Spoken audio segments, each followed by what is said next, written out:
Dur, ojo lali tuku motor bekas neng Muxin Motor. Sokes. Sokes Tempo. Kredit? Kredit Pusiman. Nah, nek masalah rego engko langsung takon neng Bapak Muxin Motor. Pokoknya rego dijamin ngene dhewe. Ya apa ora, Lur? Ya. Beli motor bekas berkualitas hanya di Muxin Motor Magetan. Jaya, jaya, jaya. Pokoknya ora usah ragu-ragu kangge sedulur-dulurku, ora usah wedi, ora usah sungkan nek pengen tuku motor neng nggon Muxin Motor kuwi dijamin mantap, dijamin oleh garansi 1 bulan. Pokoknya Muxin Motor jual Halo guys, aku Roro Derisa. Aku Vina Cantika. Jangan lupa siap pembelian 1 unit motor di Muxin Motor Magetan, kalian berhak mendapatkan 1 kupon undian senilai 30 juta rupiah dan 1 buah sepeda motor yang akan diundi di akhir tahun yaitu bulan depan. Muxin Motor, jaya, jaya, jaya. Ingat, motor bekas berkualitas hanya di Muxin Motor. Jaya, jaya, jaya.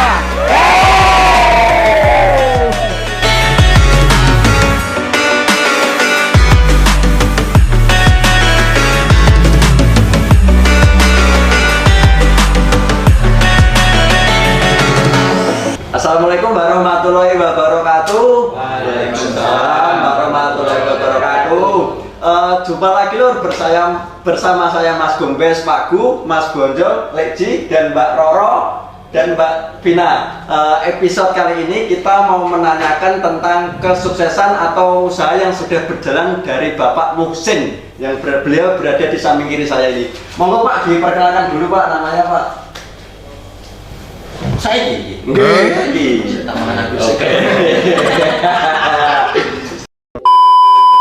Biasanya kan beliau adol-adol motor, moto-moto motor, posting-posting motor. Nah, saya ini episode kali ini ditakoi tentang kesuksesan usahanya melakukan piye.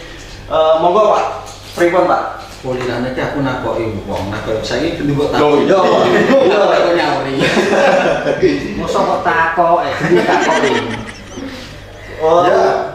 Usaha buka showroom motor dari tahun berapa Pak? 2015 akhir bulan 10. Langsung di sini apa di mana? Enggak, dulu awalnya di Temboro, kita akhir tahun 2015 kita merintis usaha motor itu dari modal cuma 7 juta. Oh my god. 7 juta 2015. 7 juta. Itu pun kita masih ngontrak di kontrakan yang sangat kecil, ukuran cuma 3,5 meter kali 5 meter. Itu saya masih ingat 2015 itu dengan biaya kontrakan 325.000 itu saya keberatan. Untuk membayarnya itu sangat-sangat susah. Oh, sih dari dinyak Pak ya?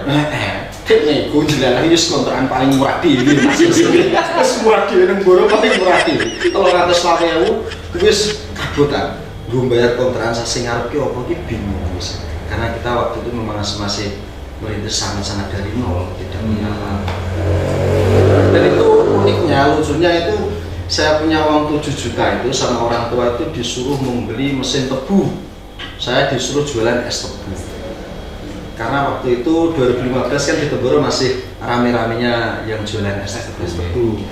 Nah, akhirnya saya berpikir terus dapat jalan. Ketoknya kok aku bakul es tebu, ketoknya gak telaten. Terus akhirnya kita putuskan. Dan sebelum bakul es tebu itu kita juga pernah mencoba buka warung angkringan. Warung angkringan itu waktu itu kontrakannya seingat saya 500, kita kontrak 2 tempat. Itu kita belanja meja, piring, itu semuanya itu totalnya habis 5 juta kalau nggak 4 juta. Dan itu kita buka cuma 2 minggu tutup Mas. Gak payu. Oh tak kira saking rame terus. Tutup gak payu. Jadi perjalanannya memang sangat panjang, kita memang berangkat dari nol. Kita tidak punya apa-apa di waktu itu, kita juga masih ngontrak, ukuran sangat kecil sekali. Ukuran misalnya bayangin, 3,5 meter, musuhnya 5 meter, wis komplit kamar tidur, kamar mandi, ruang tamu. Nek turu ya sideduk tembok, ndak sing ngatak lemari. Jadi itu pres banget. Itu awal-awal kita memang ya bisa untuk menjadi apa motivasi teman-teman ketika kita itu punya keinginan harus kita kejar. Nah, syarat keinginan yang harus kita kejar itu harus sungguh-sungguh wis kerja pokoke yo sak kuwate sak maksimale dilakoni. Teori tapi nek gandeng eksekusi percuma. Jadi pengalaman saya ketika jadi pengusaha kecil-kecilan ini, ketika saya punya argumen apa itu saya jalankan. Karena ketika saya cuma mengangan-angan aja itu tidak tahu hasilnya. Jajal sih entah berhasil apa enggak, aku lagi ngerti jawabannya. Nanti angan-angan toh, itu juga jawabannya yang mau angan-angan toh. Tapi nanti jajal, ada punya ide kayak apa kita coba, kita akan tahu hasilnya. Entah itu berhasil atau tidak. Kalau tidak berhasil itu bisa menjadi evaluasi untuk program kita selanjutnya. Dijajal Nah, tapi pada tahun 2015 itu Bapak sudah berkeluarga atau masih bisa? Sudah, kita punya Waktu memulai karir itu anak saya satu, umurnya baru 1 tahun. Lah ini melongsor yang maksudnya tahu anaknya melongsor sampai. Waktu 2015 itu saya itu makan satu hari cuma 1 kali. Satu hari 1 kali karena memberikan susunya anak. Waktu itu kita tidak punya pekerjaan, saya pengangguran, mencoba usaha ringan juga gagal. Itu saya dalam 1 hari itu makan 1 kali, sering puasa itu kan berbuka Cobaan Gusti Allah. ya, karena saya tuh punya anak dulu. Ketika saya jatuh, saya berangkat dari nol itu saya teringat air mata orang tua. Ketika saya dulu pernah mencoba bisnis di seluler, di counter. Nah itu ketika saya pernah jatuh, akhirnya saya punya hutang banyak. Itu saya melihat air mata bapak saya selama hidup, mulai umur dilahirkan sampai saya tahun 2015, saya melihat air mata bapak cuma sekali waktu saya jatuh. Jadi itu saya buat jadi apa itu motivasi. Saya ingin suatu saat supaya orang tua saya tersenyum melihat saya, melihat dalam arti kesuksesan saya. Alhamdulillah untuk saat ini mereka sudah sempurna, bahkan yo apa itu senengnya ini ngantai opung sini. Seneng Pol-polan lah ya. Karena melihat anaknya sudah bisa bangkit lagi. Yo iki kebetulan mau ana Mbak Vina Cantika karo Mbak Roro. Mungkin ana pertanyaan gawe sampai bingungi lho. Mosok bakuran showroom iso sukses. Mungkin seperti itu. Monggo Mbak. Los ini kita kok. Kamu Mbak ya? Apa? Mbak Vina? Nah, mau tanya itu sekarang udah mempekerjakan berapa karyawan? Terus pasti kan kadang tuh namanya orang banyak tuh ada dengan yang karakter yang selisih, berbeda ya. ada yang selisih, ada itu gimana mengayominya gitu. Apakah ada juga cekcok yang terus berakhir ada yang keluar diganti yang baru atau gimana gitu? Ya, Berapa untuk banyak? karyawan alhamdulillah sekarang 30 Satu showroom 30 karyawan. 30 karyawan sekarang. Itu saya nambah karyawan ketika barokahnya pandemi, Pak. Sebelum corona itu karyawan saya cuma 3. Nah, banyak orang yang mengatakan pandemi itu turunnya ekonomi global, nasional turun. Tapi tidak, ketika kita mempunyai keinginan, angan-angan yang kita kejar itu tidak mempengaruhi apa-apa. Nah, tadi saya buktikan ketika sebelum corona karyawan saya 3, setelah menginjak corona sampai sekarang karyawan saya jadi 30. Luar biasa. 10. Ini ya. Kalau pas corona udah nganggur gitu. Untuk Mbak Roro, apa ada lagi? Ada. Jadi gini, tip untuk apa itu kita bisa mengayomi banyak orang. Iya. Itu kan saya itu berangkat memang dari orang susah waktu 2015 itu memang titik-titik terendah saya waktu itu. Ketika saya sudah menambah karyawan itu saya mempunyai keinginan. Saya tahu rasanya orang susah itu kayak apa, saya sudah tahu. Saya ingin ketika musim motor itu berjalan, karyawan saya juga sejahtera. Makanya saya sering panggil anak-anak itu yang ketika saya perhatikan, semua karyawan saya itu saya perhatikan ketika mereka itu mengeluh, pikirannya kok seneng lamun, akhirnya tak celuk, bagian masalah apa toh? Ternyata masalah-masalah ekonomi. Nah, kita sebagai pemimpin harus bisa mensejahterakan bawahan kita, tidak mencari profit pribadi, tetap memperhatikan karyawan kita supaya kita bisa tetap sama-sama berjalan. Mbak Roro, iya Mbak. Saya bisa berkata-kata ya. Bayane tok wis piye yo nerongso lah biyen Betul. ngomong nerongso. Perjalanan mulai dari nol pasti ada lika-likunya kan Pak ya. Perjalanan sampai sesukses ini kan nggak mungkin Tidak semudah yang semudah dibayangkan. kita. Ya mungkin banyak orang itu yang beranggapan, oh saya musim motor dodolannya banter ngene iki.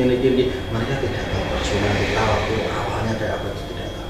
Kalau boleh tanya, sekarang itu sebulan bisa jual berapa unit Pak? Alhamdulillah untuk bulan kemarin kita jualan 320. Luar biasa. Itu motor yang sudah bisa dijual. On point ya. Jadi ada mungkin nanti jadi bisa jadi apa itu pelajaran atau semacam apa ya, motivasi untuk teman-teman pengusaha otomotif juga, showroom-showroom Kasdinan Madiun. Ketika kita bisa membimbing bawahan kita, mereka pun akan loyal kepada kita. Ketika mereka loyal kepada kita, maka perusahaan kita akan berjalan. Nah, kita sering mengadakan acara dalam 1 bulan sekali, itu acara makan bareng, itu untuk menjalin sosial individu kita dengan karyawan kita. Dan kita bikinkan program-program supaya mereka itu senang juga. Kebetulan ini kita ada program kemarin, anak-anak itu kita target penjualan dalam 2 bulan 450. Akhirnya dengan program tersebut diiming-imingi masalah bulan turun Yogyo malah tembus 480. Ternyata mereka itu keinginan seperti itu, hiburan-hiburan itu mereka itu pengen, cuman kadang menyampaikan ke kita sebagai pimpinan itu tidak berani.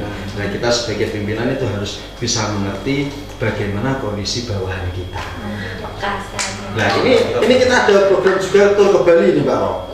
Jadi anak-anak kita target 1.500 unit, nanti sampai Februari kalau tembus kita semua satu showroom, semua tim jalan-jalan ke Bali. Nanti tim-tim ini boleh bisa. Uang jajan udah ditanggung sama Bapak? Oh sudah. Oh iya. Gimana Kak? Kok sering emang diajak? Aku main pokoknya. Untuk itu mungkin tim baku ada patokan. Wah, di desa ya. Setahu saya seorang pimpinan itu jarang Pak langsung berbaur langsung dengan karyawan ya, seperti Bapak itu. Biasanya kan ada kantor tersendiri. Nah, oke, langsung aja lapor ke pimpinan. Berarti pimpinan kan masih di kantor. Tapi Bapak enggak. Nah, langsung standby di depan, dibuatkan sebuah Gazebo. Nah, gazebo. Bapak langsung standby di situ terus setiap hari. Ini tujuannya apa Pak sebenarnya? Nah, itu kita bedanya mungkin ini bedanya dengan teman-teman pengusaha lain seperti saya itu langsung terjun ke lapangan. Ketika saya di depan saya bisa mengamati anak buah saya. Ketika mereka kerjaannya kurang benar langsung saya tegur. Ketika mereka kelihatan ngelamun bisa saya panggil. Akhirnya komunikasi dengan bawahan itu terjalin bagus. Mereka tidak sungkan kepada saya supaya koncomi dewi. Itu saya tanamkan di pikiran bawaan saya itu musim motor ki yo nggonmu, ora nggonku tok. Jadi saya tanamkan rasa memiliki musim motor. Ketika musim motor berjalan, kalian tetap juga bekerja. Tapi ketika musim motor nanti tidak bisa berjalan, kalian pun otomatis tidak bisa bekerja. Jadi kita tanamkan di pikiran mereka, nek musim motor yo nggone kabeh sak tim iki kabeh, ayo diopeni bareng-bareng, ayo tik maju nek bareng-bareng. Jadi kita saling bekerja sama, saling menguntungkan. Satu lagi Pak, kan banyak dealer di marketan di sini ya khususnya. Seperti Bapak kan harga jual sama belinya kan terrelatif murah. Itu membuat persaingan buat showroom-showroom lainnya nggak Pak? Ya itu memang awal-awalnya saya ada yang komplain juga. Itu ada yang jawab saya, kamu Sen, harganya distabilin dong, jangan terlalu mahal. Nah itu malah kita itu mengajak mereka. Dodolan itu rasa cukup badi oke sih. Dodolan kita ada ki profesional untuk profit bagi proyek toko itu kan perputarannya lebih cepat. Ketika image showroom kita di masyarakat itu sudah terkenal murah, maka ketika itu kita baru menuai hasilnya.